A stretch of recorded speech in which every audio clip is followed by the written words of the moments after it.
வணக்கம். நான் ஹரி பேசுகிறேன். காமன் மேன் சதீஷ் டைரக்ட் பண்ணியிருக்கிற 2வது ஷார்ட் ஃபிலிம் எனக்கு சமீபத்தில் அனுப்பிச்சிருந்தார். நிறைய ஷார்ட் ஃபிலிம் நம்ம பார்க்குறோம். வழக்கமாக அவங்களுக்கு தெரிஞ்சவங்க ஒரு நெட்வொர்க் பண்ணி ஒரு ஷார்ட் ஃபிலிம் எடுத்திருக்கவுடனே ப்ரமோட் பண்ணுவாங்க. அதுவும் சினிமாவில் எல்லா படங்களுக்கும் ப்ரமோட் பண்ணக்கூடிய, ஆன்லைனில் சோஷியல் மீடியாவில் ப்ரமோட் பண்ணக்கூடிய ரொம்ப பிரபலமான ஒரு நபர் காமன் மீடியா சதீஷ்.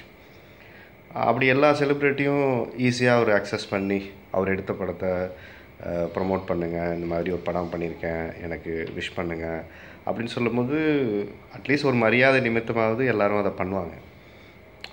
நானும் அவரோட ஃபஸ்ட்டு ஷார்ட் ஃபிலிம், 2வது ஷார்ட் ஃபிலிம் இப்போ அமைச்சிருக்கேன்னு சொல்லும்போது எடுத்துகிட்டு ஒரு வீடியோ பைட்ஸை கொடுங்க பிரதர் அப்படின்னு சொன்னார். சரி, டெஃபினட்டாக சப்போர்ட் பண்ணுறோம் பிரதர் அப்படின்னு சொன்னோம். யூஸ்வலாக எனக்கு அவரை தெரியும். அவர் இந்த மாதிரி ஒரு சினிமாவில் ஒரு ரிவ்யூவராக இருக்கார், படங்களுக்கெல்லாம் ப்ரமோட் பண்ணுறாரு அப்படிங்கிறதுக்காக மட்டுமே இந்த வீடியோ நான் போடலை. ஏன்னா நிறைய பேர் அதற்கான அந்த முகஸ்துதிக்காக ஒரு செய்ய வேண்டியது இருக்கும். நம்ம படம் நாளைக்கு வரும்போது அவர் நல்லா ப்ரமோட் பண்ணுவார் அப்படிங்கிறத மீறி நான் இந்த வீடியோ பதிவு பண்ணுறதுக்கு அவருடைய திறமை தான் மிக முக்கியமான ஒரு காரணம். ஏன்னா 2வது படம் ரொம்ப நேர்த்தியாக பண்ணியிருந்தார். முதல் படங்களில் அவருடைய அனுபவத்தை எடுத்துக்கிட்டு 2வது படம் பண்ணும்போது ரொம்ப சிரத்தையாகும். அதில் கண்டென்ட் ஒரு டைம்லைன் இன்றைக்கி நம்ம வாழ்க்கையில் நேரம்ங்கிறது எவ்வளோ முக்கியமான ஒரு விஷயம். அதை நம்ம ஜஸ்ட் லைக் தட் நம்மளுடைய வாழ்க்கையில் தவறான ஒரு முடிவுகள் எடுத்துடக்கூடாது. நமக்கு கொடுக்கப்பட்ட இந்த டைமில் நம்ம சாதிக்க வேண்டியது நிறைய விஷயங்கள் இருக்குது. அதை கவனித்து செய்ய வேண்டிய விஷயம் இருக்குது. அந்த படம் சொல்லுது. கண்டென்ட் எனக்கு ரொம்ப பிடிச்சிருந்தது. அது ரொம்ப லைட்டர் வெயிட்டாக, ஒரு காமெடியாக, எல்லாரோட டைலாக் டெலிவரி எனக்கு ரொம்ப நல்லா இருந்தது. டைலாக்ஸ் முக்கியமாக நல்லா இருந்தது. அந்த குண்டா இருந்தவர், அது எல்லாமே நல்லா இருந்தது. சினிமோட்டோகிராஃபி நல்லா இருந்தது. ஸ்க்ரீன் ப்ளே நல்லா பண்ணியிருந்தார். ஒரு நல்ல கிராஃப்ட் இருந்தது. ஒரு கொரியோகிராஃபியாக ஒரு படம் பார்க்கும்போது பார்க்கணும் அப்படின்னு சொல்லிட்டு ஒரு ஆர்வம் இருந்தது. என் கூட உட்காந்து என்னோடய ஒய்ஃபும் பார்த்துட்டு இருந்தாங்க. ரொம்ப ரசித்தாங்க, நிறைய இடங்களில் சிரித்தாங்க.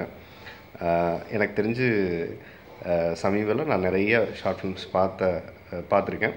அதில் இந்த படம் ரொம்ப எனக்கு பிடிச்ச ஷார்ட் ஃபிலிமில் one of the main short ஃபிலிமாகவும் இருக்குது. காமன் மீடியா சதீஷ்க்கு இந்த படம் சினிமா வாய்ப்பை பெற்றுத்தரும் அப்படின்னு நான் சொல்ல மாட்டேன். டெஃபினட்டாக சினிமாவுக்குள்ளே வரதுக்கான வாய்ப்பை இது ஆல்ரெடி ஏற்படுத்திருச்சு அப்படிங்கிற நம்பிக்கையை எனக்கு கொடுக்குது.